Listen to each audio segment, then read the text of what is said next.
Hello everyone, welcome back to a brand new video of Fox Flicks on the Film Theaters. Today, we're checking out his theory on the Super Mario movie. And since the movie has officially come out, let us all agree that this has definitely been a major upturn for the, well, movie adaptation of video games. First we had Sonic, Sonic 2, and now Mario. Oh, and let's not forget Detective Pikachu. Now, let's hop in before I start fanning out. My wild swing for the fences theory here is that this Super Mario movie is gonna be a musical. And he was right. Peaches, peaches, peaches, peaches. Nailed it.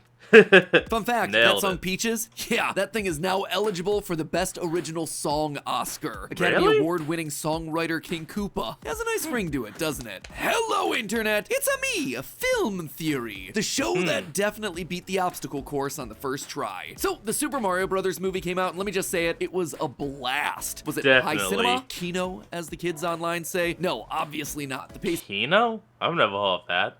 was a bit uneven, the random 80s pop song inserts just didn't work, and Peach's motivations for taking Mario with her on the adventure were weaker than a stack of Goombas. But darn it, if I didn't have a smile plastered across my face the second the GameCube jingle played as a cell phone ringtone, or when the brothers platformed their way through a 2D construction site, or when the DK rap kicked into high gear during Donkey Kong's WrestleMania entrance. So awesome. On that topic though, that was probably my biggest complaint about the movie. The creator of the DK rap isn't credited. Yeah, well, all the other songs have their writers and musicians properly credited. The DK rap is just from Donkey Kong 64. Damn. Real classy there, Universal. I mean, I know Seth Rogen said, objectively, one of the worst rap songs of all time. but that doesn't mean that the man behind this masterpiece, epic game composer Grant Kirkhope, should be overlooked. Artists deserve to be credited for. I've actually heard of the guy. He was on an episode of Game Grumps like a couple of years back. Damn, didn't know he wrote it. Their hard work, and that includes the DK rap, no matter what Seth Rogen thinks about it. And the snub was obviously enough to upset Grant. So here's what I propose, loyal theorists. Let's work together to change the Mario movie. If you have yourself a Twitter account, go and use that toxic platform to do some good today. Tweet at Universal, or specifically at Universal Pics, P-I-C-S, asking them to change the credits in the digital release of the Mario movie to include all the proper credits for the writers and performers of the DK rap. And make sure you use the hashtag Save the DK rap so we can get this puppy trending. If it gets enough attention, if media outlets and YouTubers and streamers start making enough noise with this story, maybe Grant and everyone else who worked on this thing will get the credit that they deserve for writing a song that so many people love, or at least me. I was so hyped when they Cheers to that, brother. I'll drink. Don't worry. It's a non-alcoholic drink. I don't do liquor. played this. I will fully admit my bias here. I'm not usually the type to get really excited about nostalgic like member berry stuff, but man, that was an Easter egg I did not see coming, and it hit hard. But beyond the music, the missing credits, and the beautiful animations, we all know what I was really there to see: the lore. Let me tell you there, friends, there was so much in this thing. We here at Theorist HQ actually have a ton of ideas, and we're definitely going to be diving further once it's available to scour frame by frame. So super jump on that subscribe button right now so you get notified of when all those episodes come out. But as of today, I can't wait to have it come out on digital release, because you know what that means? We can watch it as well. And by we, I mean me and my family. Yeah, we kind of can't do like the in-theater or watches. The families, I don't have to get into that detail. Let's just continue on. Today, in true video game fashion, we're going to be speed running our way through 4 mini theories that may just change the way you look at these core Mario characters forever. Today, we're covering everything from Peach's mysterious origins and the twisted logic of the Mushroom Kingdom to the realities of the wider meta Mario-verse. So suck down a mushroom and design yourself a cart, friendos. Let's go! So let's kick things off with theory number 1. You cannot die in the Mushroom Kingdom. One subtle detail that I think most people overlook. I mean, that is right. They have the 1-Up Mushroom and 1-Up Deluxe. In this new movie is how was the 1-Up Deluxe only to the Mario and Luigi series? they visualize the damage that Mario is taking. Through all of the punishment that he takes in the Mushroom Kingdom, Mario comes away basically unscathed. For instance, in the arena battle against Donkey Kong, Mario gets rocked. He's grabbed, smashed, tossed, slammed, and made into the equivalent of plumber Play-Doh. And yet, his body reflects none of that damage. He is literally on the verge of passing out. There's not a scrape or bruise on him, either during or after the fight. Big deal, right? It's a Mario movie. What do I expect? It's not like they're gonna show the main character bleeding or something. everything. Yeah. Except that's exactly what they show us during the movie's final fight. During the final battle, all the characters are sucked back out of the warp pipe and launched into Brooklyn. And here, we once again see Mario taking a lot of hard knocks, except this time, his body is showing all the damage, complete with a black eye and a bruise on his cheek. I mean, these sorts of design choices aren't made casually, especially for big feature film collaborations between two companies like this. And especially when one of those companies is Nintendo. One that's so protective of their characters that they gave Disney notes about how Bowser would hold his teacup in Wreck-It Ralph. It's also not like Bowser was rough. Wait, did they really? Never mind, moving on. With Mario out here than anything we saw happen inside the Mushroom Kingdom. There are multiple occasions where both Mario and Luigi probably should have died during their adventures. Adding to this idea, early on in the movie, we see Bowser uses flame breath on a disobedient Koopa. But instead of killing him, this act scorches off all his outer flesh, transforming that Koopa from a turtle into a dry bones. What this tells us is that people's biology seem to act differently across the different worlds or kingdoms of the Mario universe. And that, for whatever reason, the Mushroom Kingdom is one where your spirit or living self is somehow contained within the bones of your body. What this tells me is that in the final act of the movie, as Luigi is lowered down into the pit of lava and nearly burns to death, what really would have happened if that scene had continued would have been him turning into a living skeleton rather than immediate and permanent death. Still a downgrade from fleshy human status for sure, but hey, at least it's not death. So take a chill pill there, Luigi. Death only appears to be I mean, dry Luigi isn't too bad. To fix himself, all he needs is just a powder mushroom. You know, a 1-up. No, not a 1-up. The red one. Permanent if it's out in the real world. Theory number 2. Did you notice the cavalcade of Nintendo references that are packed into this movie? Of course you did. It's impossible not to notice them. There were so many in this thing that the new Rockstar's Easter egg video that breaks this puppy down is going to be longer than the actual movie. Some of my personal favorites, obviously the songs I mentioned earlier, like the DK rap, but there was also the Super Mario rap from their old TV show that was used in the commercial. We're the Mario Brothers and plumbing's. All the construction signs have Game & Watch characters on them. That's really fun. There's the shot of Mario versus Bowser framed like it's a KO in Super Smash at the end, and that moment that Mario defeats Bowser by launching him with his tail, a direct callback to Mario 64. But it was the non-Mario game references that got me the most interested. Mario has a toy R-Wing model from Star Fox in his room. There's an F-Zero poster hanging from his wall. The Punch-Out Pizzeria is a big old nod to the boxing adventures of Little Mac, which is also fitting since Mario was the referee of that original game. There's also an Ice Climbers Easter egg on one of the awnings of the streets of Brooklyn. There's the whole scene of him playing Kid Icarus, which we're gonna talk about a lot more later, but to me, it's what isn't there that stands out the most. In a movie that's literally a Nintendo victory lap, crammed full of every IP they got, the omissions are telling. Did you notice the distinct lack of anything related to Zelda, Metroid, Pokemon, Kirby? Hold on, folks, hold on, we'll be right back. And we're back, let's go. Well, that tells me that Nintendo has carved those IP out to shop around. I suspect that according to the contract, anything that appears in this movie would have to have been committed to a production in partnership with Illumination. And since those are the main IP that Nintendo is lining up to continue their multimedia movie push, keeping them out was an intentional choice to have them remain as free agents. So, are they actually planning on creating the Super Smash Bros? I did not say it right at all. Super Smash Bros, Melee, all that. But as a movie trilogy set, okay, I don't know what I'm saying. You know what I'm saying? You know what I'm saying? Let's move the hell on. Speaking of missing characters, the Mario movie is literally a timeline of Mario games. The whole thing begins with Mario and Luigi talking to Foreman Spike about their construction jobs and being part of the wrecking crew, and it all ends with Bowser's wedding where he wears the exact outfit from Mario Odyssey. Basically, this thing is giving you a complete picture of Mario across the years, beginning to end. And then they put in practically every power-up you'd want to see in this thing. Mushrooms, stars, fire flowers, sure, that's to be expected, but also mini mushrooms, tanuki suits, ice flowers, the frickin' cat suit. That made me wonder, where could they possibly go next? When your first film is literally a highlight reel of 35 years worth of games, what else can you possibly include? Well, obviously, with Bowser temporarily out of commission, the next one has got to star Wario and our meme lord and savior Waluigi trying to nab Yoshi from Yoshi's Island. That one seems like a no-brainer. Maybe throw some Koopalings in there for good measure. And after that, we're gonna be taking a trip to space to explore some galaxies. Where finally, I'd expect we meet our last and most important character, Rosalina. And it's then, in the proposed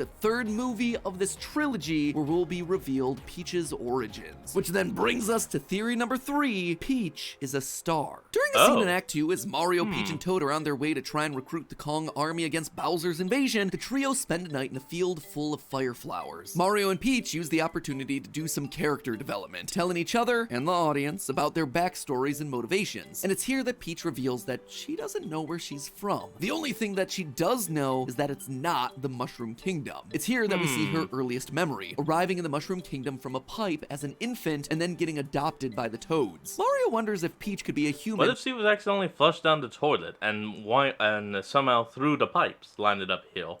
From his world, but given the way Downhill? Peach reacts to this question, I kinda doubt it. She just kinda softly smiles, turns away, looks up at the night sky, and says, "It's a big universe out there, with a lot of galaxies." Now, if that right there isn't a giant neon billboard spelling out theory bait, I don't know what is. So obviously, it seems like they're setting up some future films to explore Mario Galaxy stuff, and that stuff is gonna be directly related to Peach's backstory. But I suspect we can actually get more specific here. Hear me out on this, but what if Peach is literally a humanoid star? One of the superstars that's somehow taken human form. Might sound like a stretch, but let's look at some of the evidence. If we look back at that scene where baby Peach arrives in the Mushroom Kingdom, there's lots of little details that start adding to the theory. Firstly, Peach arrives out of a pipe that's constantly glowing, unlike Mario, who arrives in a pipe that flashes as it spits him out, but then turns entirely dark. That right there tells me there's some really powerful magic on the other side of that pipe. And the most powerful thing that we see in this world are the superstars. And wouldn't you know it, they glow, just like the pipe. Secondly, the skirt that baby Peach is wearing in this scene is covered in a repeating pattern of stars and moods. A character's Like a design night in an sky. important flashback like this likely had input from everyone up the chain of command in both Illumination and Nintendo, so this detail is something that they 100% wanted in there. Thirdly, Peach is clearly powerful. Not only is she a capable warrior, but it also appears like she's always been powerful, since she was able to do the obstacle course that Mario struggles with on her first try. The only other time we see anyone as capable as her is when Mario and Luigi have the power But hold on, was it even a first try? I mean, if she's been in the Mushroom Kingdom long enough, she would have had plenty of time to be able to train and do it herself to figure out each and every step. And even more so if she was the one that helped design the obstacle course. the superstar at the end of the movie. Also, this is a bit of a minor point, but I figured I should mention it. We also see both Baby Mario and Baby Luigi in the film, and both of them have these weird little beady eyes, basically just pupils without the white sclera around it. But Baby Peach, her eyes are fully formed. They're big and they're blue, and they have a giant sclera. Probably has more to do with being consistent with the already existing designs of the baby versions of these characters that we see in the video games, but it does certainly add more evidence to the Peach isn't human pile. The babies that we know are humans have eyes that look this way, and the babies that might not be human but might come from outer space look like this. Another big point here, when Peach first meets Mario, she excitedly asks him, "You're a human. You are a human, right?" Before commenting that she thought he'd be bigger and asking where he came from. But obviously that then begs the question, how does Peach know what a human is? For someone who grew up with a race of fungus people since she was a literal infant, it's a weird piece of knowledge to have. The bigger issue here, though, is that kids lose their memories. At a certain point in childhood, usually around the age of 3 when they become verbal, they undergo what's known as childhood amnesia, the natural and gradual loss of memories from the first few years of life. In this scene, we see Peach using a pacifier, but also able to walk. Now, human babies begin walking anywhere between 10 and 18 months, and pacifiers can honestly hang around as long as parents are willing to let their kids use them. The long and short of this is that Peach in this scene is probably around the age of 2, and even if Peach were a human and knew about it at this age, that knowledge would likely have been lost as part of the childhood amnesia process. Instead, the knowledge of what a human is seems more like some sort of innate knowledge that an intergalactic traveler might have, or at least someone who's gotten a lot of knowledge about the different galaxies and the races that are contained therein. There's also a ton of evidence that we can actually bring in here from the games. Wait, what if instead of her being a power star given human form, what if she was a Luma reborn into a human form? That could be something. I mean, you know, Lumas, Super Mario Galaxy, yada yada yada. As well. In some truly ancient game theories that are almost 9 years old at this point, we talk about the origins and parentage of the character Rosalina, a space-traveling princess from the Mario Galaxy games, who is, quite literally, mother to the stars. Those theories are great, by the way. They hold up really well. They're old, but man, to this day, they are some of my favorites that we've ever done. Anyway, to quickly summarize here, throughout Super Mario Galaxy, Rosalina reads from a storybook about a sad little girl in search of a Luma's missing mother. Though it's never explicitly stated, the story story is likely about Rosalina herself. In the book, we see glimpses of Rosalina's mother, who looks an awful lot like Peach, and who also has herself Peach's earrings. We also see Rosalina's childhood castle, one that has itself the exact same silhouette as Peach's castle in most depictions, symmetrical spires on the sides and one large spire in the middle. Genetically, Rosalina's eye color, hair color, earlobes, and even her left-handedness would all match with Peach. And even the author of this storybook portion of the game has gone on record to say that his original intent was for Rosalina and Peach to be related. There's also the French translation of this story, which makes mention of a father's signature mustache. So isn't it suspicious then that the movie goes out of its way to further the connection between Peach and other galaxies? The filmmakers are outright doing everything in their power but spelling out Peach as Rosalina's mom in the night sky. Additionally, the captive nihilistic Luma Lee from the movie outright says, time, like hope, is an illusion. Another point towards that old theory of iterative variants of the universe and the connection between Peach and the stars. I suspect that in movie 3 they'll be coming to this realization of the family connection, and then there'll be a final reset of the timeline to start things all over again. Exactly what we saw with the original Mario Galaxy. And finally, that brings us to theory number 4. Oop, hold on folks, we'll be right back.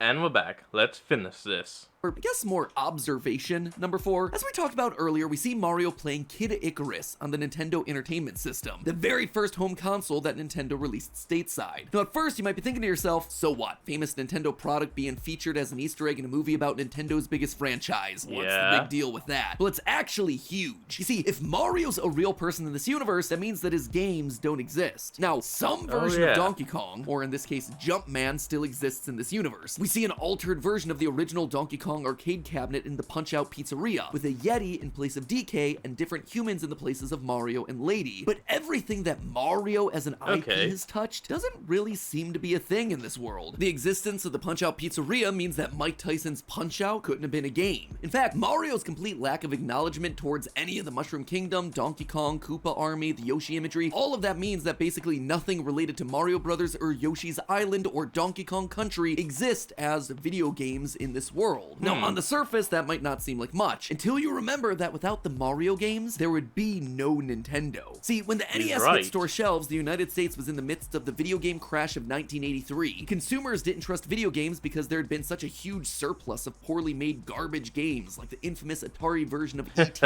years before. That sentiment was only able to get turned around when Nintendo released the Nintendo Entertainment System, marketing the thing as more of a toy than a video game, which proved games really could be good, actually. And the main way they proved that, the original Super Mario Bros. Platformer was a pack-in title for the console. Americans only started to trust video games again when they popped in Super Mario Bros. And saw that it was a high-quality, fun game. And the numbers absolutely reflect this fact. The Nintendo Entertainment System had a launch lineup of 17 games, including the likes of Kung Fu, Hogan's Alley, Gyromite, Excite Bike, a lot of ones that, you know, really set the world on fire, clearly. And then, of course, you had the creatively titled games like Golf, Pinball, Baseball, and of course, there was also Mario. And of that group, Mario stood head and shoulders above the rest. Of the NES's top 5 selling games, 3 of them are Mario games. Super Mario Bros. Alone as a pack-in title for the console sold 40 million units. It is one of the top selling video games of all time. Those Mario games at the top of the list total around 65 million units sold. The only game in the top 5 to not be a pack-in or Mario game sold 8 million. Zelda, Nintendo's second highest performing IP, only sold 6.5 million. And don't even get me started on Kid Icarus, who couldn't even crack the top 30 with only 1.7 million units sold. What I'm trying to say here is that without the Mario games, the NES likely wouldn't have caught the public's attention, and Nintendo likely wouldn't have survived the changing era of entertainment. Heck, video gaming itself may not have existed as a medium, considering that Mario was the game that won back everyone's trust. At the very least, the industry would have likely been set back by at least a decade from where it is today. No Super Mario means no new revolutionary 3D video game controls with Mario 64. That then translates to no new 3D platformer revolution, leading to games like Banjo-Kazooie, Spyro the Dragon, and Ocarina of Time. No Mario Kart, no Super Smash Bros., completely omitting 2 of the most impactful and highest selling video game franchises of all time. And the lackluster growth of video games would probably also translate to differences in the Sony PlayStation and Xbox. And all of this is without even touching all the ancillary businesses like the CGI tech, all the amazing lighters and shaders and game engines that have been built off the backs of gaming, and all of that gaming off the back of Mario. I mean, he's right. Without Super Mario, there wouldn't be well, YouTube as a career for us. I mean, yeah, without Super Mario, the YouTube platform even of itself wouldn't be what it is today. Mario being a real guy in this world instead of a video game character, it means that one of the other Nintendo IPs had to have been the one that spearheaded the revival of video gaming as we know it. And based on the fact that Mario has F-Zero posters and Star Fox replicas, but no Triforce merch, no Kirby plushie, no Samus calendar, it means that none of them were made into games in this universe either. In short, what we're seeing in the Mario movie is a timeline where Kid Icarus was the killer app for Nintendo's rebirth of gaming. All its vertical platforming, all its eggplants, all of this. Oh no, That's a goofy we've skeleton. entered into the darkest timeline. But hey, that's just a theory. A film theory. And cut. Given the wild success of the Mario movie and the Last of Us series, I expect we're gonna be seeing a lot more of these video game tie-ins in the future. I mean, we're hopefully. already apparently getting a Minecraft movie led by Jason Momoa, and Yeah, I've heard about that, and it's supposedly meant to be live action. Let's hope it's not. shudder to think about what we're gonna have to talk about on this channel when the FNAF movie finally comes out, but we'll be there. So if you want to see what theories we come up with when those movies start releasing trailers, smash that subscribe button like you're smashing Bowser in the face. That way you're gonna be the first to see when all of those things go live. And as always, my friends, I will see you next week. Alright folks, and that's where we're going to end off today's video. I hope you all enjoyed this. Remember to like, comment, and subscribe for more. Link will be in the description, and I'll see all you folks next time when we flick on. Peace out.